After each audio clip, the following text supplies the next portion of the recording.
অপর্ণা, আমি তোমাকে যেখানে নিয়ে যাচ্ছি সেখানে তুমি আর আমি ছাড়া আর কেউই থাকবে না। আর আমি সেখানেই তোমাকে আমার মনের কথাগুলো, আমার ভালোবাসার কথা বলবো। হ্যাঁ বন্ধুরা, চিরদিনই তুমি যে আমার সিরিয়ালের নতুন পর্বে এমনটাই দেখানো হয়েছে।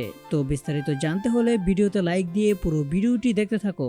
শুরুতেই থাকছে অপর্ণা অফিসে হাসতে হাসতে এসে বলতে থাকে, আজকেই তো সেই দিন, আজকেই তো আমি আর্য স্যারের মুখ থেকে তার মনের কথাগুলো শুনবো।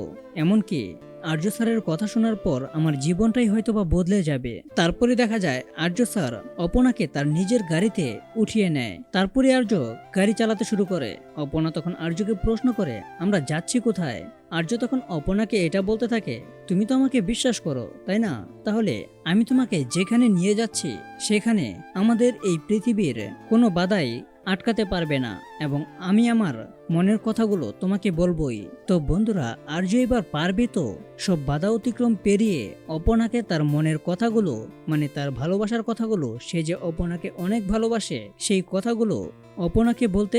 আসলে আমরা সবাই এটা আন্দাজ করতে পারছি যে অপর্ণাই হলো আর্যর পূর্বজন্মের স্ত্রী, যাকে কেউ একজন নৃশংসভাবে হত্যা করেছিল। এখন হয়তোবা এই জন্মে ফিরেছে সেই হত্যার প্রতিশোধ নিতে আর তার মনের মানুষের সাথে সংসারটা করতে। তাহলে বন্ধুরা, তোমাদের এই নিয়ে মূল্যবান মতামত কমেন্ট করে লিখে যাও। আর এরকম নিত্য নতুন সিরিয়ালের আপডেট পেতে এখনই চ্যানেলটা সাবস্ক্রাইব করো।